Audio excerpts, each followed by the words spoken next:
नमस्कार, आद्या टीवी पर आपका स्वागत है। आपके साथ मैं हूं विदुषी मिश्रा। आज बात होगी उस ऐतिहासिक कदम की जो देश की तकदीर और तस्वीर दोनों बदल सकता है। जी हां, देश में पहली बार होने जा रहा है डिजिटल जनगणना, वो भी मोबाइल ऐप से।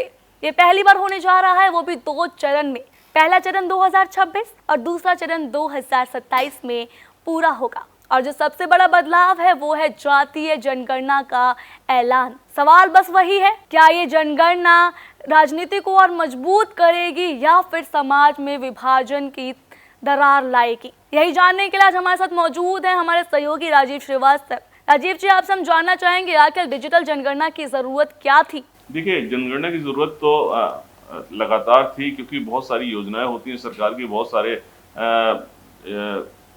सरकार जो है लोगों को लाभ पहुंचाना चाहती है। सरकार चाहती है कि किन लोगों किस वर्ग का जो विभागीकरण होता है, वर्ग को का बंटवारा होता है, उसको जानने के लिए ये रिपोर्ट बेहद ज़रूरी होती है। और सबसे बड़ी बात है कि चुनाव आयोग को भी ज़रूरत होती है जनगणना करने की, क्योंकि किस स्तर के किस वर्ग को उनको वोटिंग में शामिल करना है या नहीं शामिल करना है, ये आंकड़े होने पे चाहिए सरकार के पास। और सरकार लगातार जनगणना के लिए काम करती है। लेकिन इस बार जो है सबसे खास बात यह है कि जातीय जनगणना भी सामान्य जनगणना के साथ होगी। और सबसे बड़ी बात है कि सरकार ने अभी जो तिथियां निर्धारित की हैं वो 2026 और 2027 की निर्धारित की हैं। हालांकि जातीय जनगणना को लेकर बहुत दिनों से मांग चल रही थी। कांग्रेस पार्टी भी लगातार प्रदर्शन कर रही थी, कई बार मांग उठा चुकी थी सदन में भी। और इस बार जो है मोदी सरकार ने इसकी घोषणा की, उसके बाद से राजनीति का तापमान भी काफ़ी बढ़ गया। लोग अलग अलग पार्टियां इसका श्रेय उठाने के लिए, श्रेय लेने के लिए कोशिश करती रही। और लगातार हम देख रहे हैं कि चुनाव में भी जातीय आधार पर बहुत से प्रदेशों में चुनाव होते हैं, तो उनमें भी कहीं ना कहीं जो राजनीतिक दल हैं चाहते हैं कि जातीय जनगणना का परिणाम सामने आए, उसके आधार पर वो अपने वोट बैंक को निर्धारित कर सकें और जान सकें किन इलाकों में उनका वोट है। और इससे राजनीतिक लोगों को काफ़ी फायदा भी हो सकता है। हालांकि जातीय जनगणना के बाद ये भी है कि समाज में एक बिखराव या विभाजन वाली स्थिति भी बन सकती है विदुषी। तो आपने जो बताया उससे एक बात तो हमें ये पता लग रही है कि जो ये जातीय जनगणना हो रही है वो वोट के लिए असरदार तो होगी और जो छिपे वर्ग हैं वो भी सामने आएंगे। लेकिन कहीं ना कहीं इस चीज़ का इस्तेमाल योजनाओं से ज़्यादा वो लोग राजनीति में करेंगे, वोटों में करेंगे। तो फायदा क्या है, हम समाज को इससे क्या फायदा होगा? देखिए, समाज के लिए सबसे बड़ी बात है नीति आयोग है, नीति बनाती है, देश की जो नीतियां बनती हैं उनके लिए बेहद अहम है कि किस समाज के लिए, किस वर्ग के लिए कौन सी नीति बनाई जाए।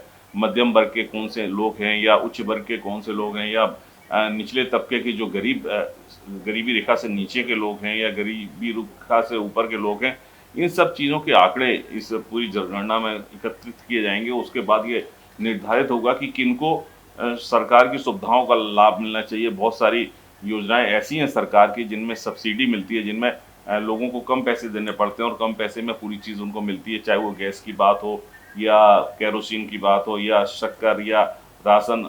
ये सारी चीज़ें जो हैं उनको निर्धारित करने के लिए किस वर्ग को सरकार को सहायता देनी चाहिए, किस वर्ग को नहीं देनी चाहिए। जो संपन्न वर्ग होता है वो तो स्वतः अपने सारे संसाधन जुटा लेता है, लेकिन गरीब वर्ग जो होता है या गरीबी रेखा से जो नीचे होते हैं उनके लिए क्या क्या सरकार को योजनाएं चलानी होंगी, क्या क्या सरकार को लाभ पहुंचाने होंगे, इन सब चीज़ों का जो अध्ययन करने के लिए ये जातीय जनगणना जो है बेहद ज़रूरी है। और निश्चित तौर पर हम ये मानते हैं कि नीति आयोग जो होता है वो पूरे देश के लिए अलग अलग नीतियाँ बनाता है, हर वर्ग के लिए नीतियाँ बनाता है, चाहे वो स्टूडेंट हों, बुजुर्ग हों या समाज के उच्च वर्ग के लोग हों, निम्न वर्ग के लोग हों या मध्यम क्लास के लोग हों या फिर गरीबी रेखा से नीचे के लोग हों, उन सब के लिए योजनाएं बनाता। तो उस योजना में काफ़ी लाभकारी होती है। अगर जनगणना होती है तो पता चलता है सरकार को कि आखिर कितने हमारे देश में लोग हैं, किस वर्ग में कितने लोग हैं और किस वर्ग के लोगों को किस तरह की सहायता की ज़रूरत है। इससे पहले 2011 में जनगणना की गई थी, उसके बाद अब होने जा रही है, तो इस बार डिजिटल करने की क्या आवश्यकता पड़ गई? समान तरीके से भी तो जनगणना की जा सकती थी।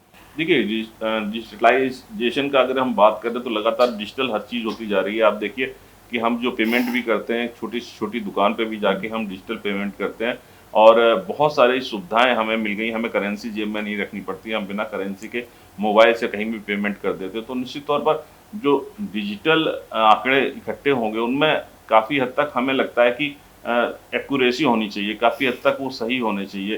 क्योंकि आप देखिए कि जब हम आधार कार्ड बनवाते हैं या कोई भी ऐसा डॉक्यूमेंट बनवाते हैं जो सरकार बनाती है हमारी पहचान के लिए, उसमें भी आंखों की स्कैनिंग करना, फिंगरप्रिंट लेना, ये सारी डिजिटल तरीके से होते हैं। उसके बाद कोई भी दूसरा उससे मैच नहीं कर सकता। तो हमें लगता है कि अगर डिजिटल तरीके से ये सारी चीज़ें होंगी तो कहीं भी आंकड़ों में कोई बदलाव हो पाने की स्थितियां बहुत कम होंगी। और सबसे बड़ी बात है कि जिस तरह से चोरी होती है या हमारा जो डाटा है उसकी चोरी होती है, वो भी काफ़ी हद तक रुकेगी। क्योंकि सीधे तौर पर हम ये कह सकते हैं कि डिजिटल तरीके से अगर हम अपनी पहचान दर्ज करवाएंगे या आंकड़े दर्ज करवाएंगे तो निश्चित तौर पर हमें पता होगा कि फला व्यक्ति का नाम फला है और उसके घर की स्थिति ये है, उसके पास कार है कि नहीं, उसके पास बिजली का सामान है कि नहीं, उसके पास सोलर की जो सुविधा है वो है कि नहीं, या फिर वो किस वर्ग का है, वो कौन सी नौकरी करता है, उसकी शादी हो गई कि नहीं। बहुत सारी जो जानकारी है वो डिजिटल तरीके से उसको संरक्षित की जाएंगी, सेव की जाएंगी। और सबसे बड़ी बात है कि अगर हम पहले जो करते थे मैनुअल तरीके से करते थे, उनका रिकॉर्ड रहता था कंप्यूटर में, लेकिन अगर वो किसी तरह से रिकॉर्ड डिस्ट्रॉय हो गया या खत्म हो गया तो उसमें कहीं ना कहीं फेरबदल भी हो सकता था। तो ऐसी स्थितियों से बचने के लिए कहीं ना कहीं डिजिटल जो जनगणना होगी वो बेहतर होगी पहले के मुकाबले। राजीव जी, लेकिन है तो वो मशीन ही ना, मोबाइल फ़ोन भी एक मशीन ही है। और जितना हम हैक सुनते हैं, हैक होता है, स्कैम हो रहा है, उसके ज़रिए भी तो हो सकता है कि वो जो जनगणना होगी उसमें हेर फेर किया जा सके। और मशीन तो गलती कहीं ना कहीं कर ही सकती है। देखिए, बहुत कम गुंजाइश है क्योंकि सारी चीज़ें अब मशीनों से हो रही है। पहले वोटिंग होती थी, आप देखते थे बैलेट पेपर से होती थी।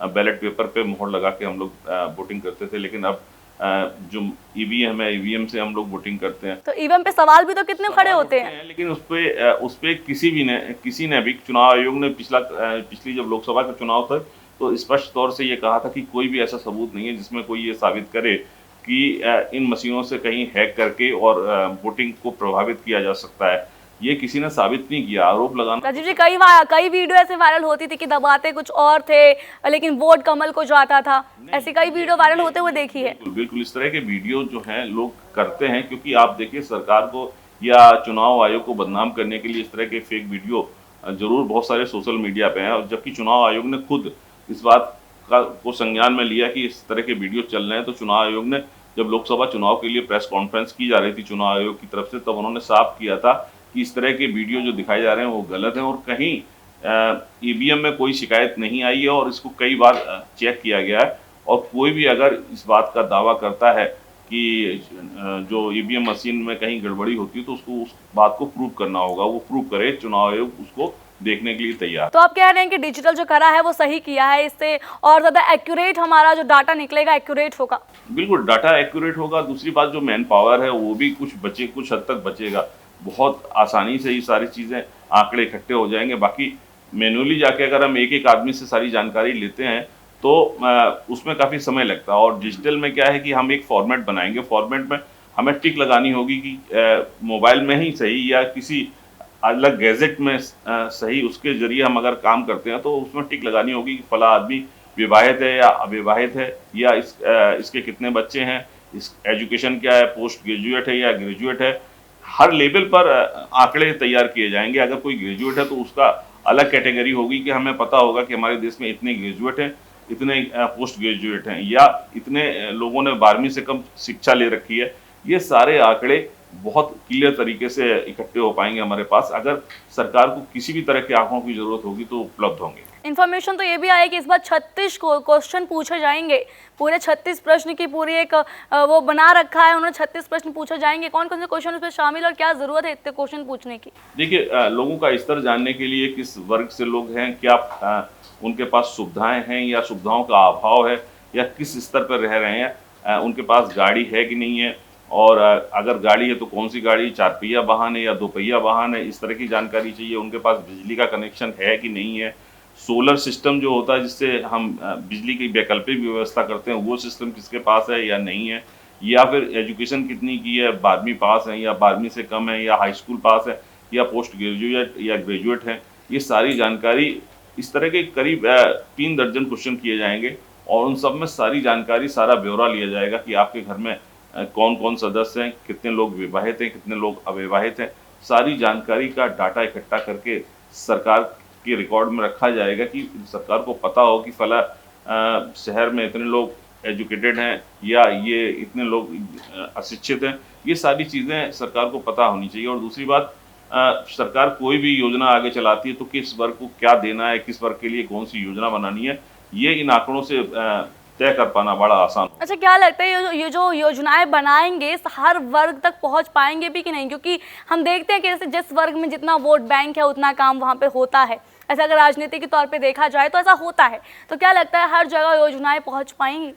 नहीं, देखिए, सबसे बड़ी बात, योजना तो सरकार बनाती है, नीति आयोग बनाता है, केंद्र सरकार की योजनाएं हैं, राज्य सरकार की योजनाएं हैं, लोगों के लाभ के लिए बनती हैं। लेकिन कहीं ना कहीं अगर जातीय आधार पर जो वोटिंग जनगणना होनी है तो उसमें कहीं ना कहीं एक बिखराव भी हो सकता है, एक विभाजन भी हो सकता है। आप देखिए कि लोग देखेंगे कि फला जगह पे या फला विधानसभा या लोकसभा क्षेत्र में हमारे समर्थन के वोट कौन से, कौन सी जाति के लोग हमें समर्थन करते हैं, उनके अलावा जो दूसरे लोग होंगे उन पर हो सकता है कि नेता ध्यान ना दें, उनका विकास करें ना करें, बहुत सारी चीज़ें हैं। कई बार होता है कि राजनीति में द्वेष की भावना से कुछ लोग विकास नहीं करते, कुछ खास वर्ग को छोड़ दिया जाता है जिनको वो पसंद नहीं करते। तो अगर ये आंकड़े आते हैं तो निश्चित तौर पर इसका अच्छे परिणाम होंगे, लेकिन कहीं ना कहीं बुरे परिणाम भी होंगे, क्योंकि जातीय आधार पर अगर देश के जो आंकड़े वो सामने आएंगे तो राजनीतिक दल के लोग काफ़ी फायदा उठाएंगे। क्योंकि पहले से ही देख लीजिए कि भारतीय राजनीति में जातिवाद हावी है,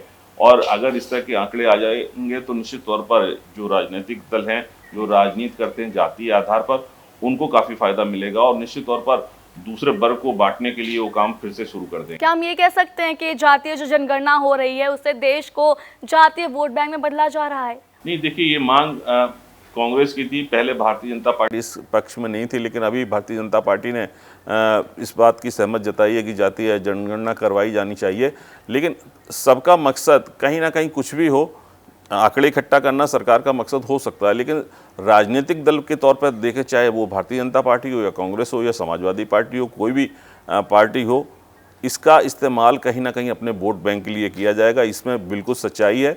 और चाहे वो भारतीय जनता पार्टी या कांग्रेस या कोई भी ऐसी पार्टी हो जो अपने आप को पाक साफ साबित करना चाहती हो या बताती है, लेकिन कहीं ना कहीं इसका फ़ायदा राजनीतिक दल जरूर उठाएंगे और जातीय आधार पर जो राजनीति हो रही है उसमें और बढ़ावा मिलेगा। अच्छा, क्रेडिट का भी बहुत ज़्यादा बहस हो रही है। कांग्रेस बोल रहा है हमारी मांग है, हमारे बोलने पर हुआ है, तो बीजेपी कह रही है नहीं, हमने अपने मन से किया। आप किसको ये श्रेय देना चाहेंगे? आपसे हम लास्ट सवाल यही पूछेंगे, किसको इसका श्रेय जाता है? देखिए, श्रेय की अगर बात करें तो कांग्रेस काफ़ी दिनों से मांग कर रही थी। हालांकि भारतीय जनता पार्टी कई बार इसका पहले विरोध भी कर चुकी, लेकिन अब भारतीय जनता पार्टी ने इसका सपोर्ट किया है और इसकी घोषणा कर दी। तो कई बार ये देखा जाता है कि श्रेय वाली जो राजनीति होती है, बहुत सारे ऐसे मुद्दे हैं जिनमें श्रेय की राजनीति लेने की कोशिश की जाती है, लेकिन कहीं ना कहीं जो मोदी सरकार है, केंद्र सरकार है, वो कोशिश करती है कि श्रेय किसी के पास न जाए। और ऐसे वक्त पर जब कोई इस मांग को लेकर कोई ज़्यादा हो हल्ला नहीं हो रहा था, उस बीच सरकार ने ये घोषणाएं कर दी कि हम जाति जनगणना करवाएंगे और उसके बाद श्रेय लेने की होड़ मच गई।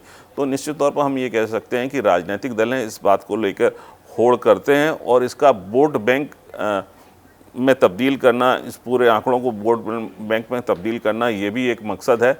और लोगों से हम कह सकते हैं सिंपैथी गेन करना चाहते हैं, इसीलिए सब अपने अपने पार्टियां जो है अपने अपना श्रेय लेने में लगी हुई हैं। आपका बहुत बहुत शुक्रिया राजीव जी। जैसे कि हमने देखा कैसे सरकार इस जनगणना को डिजिटल बनाने की कोशिश कर रही है, पार्टियां क्रेडिट लेने के होड़ में है और जो जनता है, समाज है, दर्शक है, वो इसके एक बड़े बदलाव के रूप में देख रहे हैं। बाकी ये तो वक्त ही बताएगा कि सरकार ये जो कर रही है ये अपना वोट बैंक बना रही है या फिर सही से हर वर्ग को अपनी योजनाएं पहुंचाना चाहती हैं, ये तो वक्त ही बताएगा। बाकी आपको क्या लगता है हमें कमेंट बॉक्स में ज़रूर बताएं। आपसे फिर मिलेंगे ऐसे ही और ज़रूरी मुद्दे के साथ। तब तक देखते रहिए आध्यात्म टीवी। नमस्कार।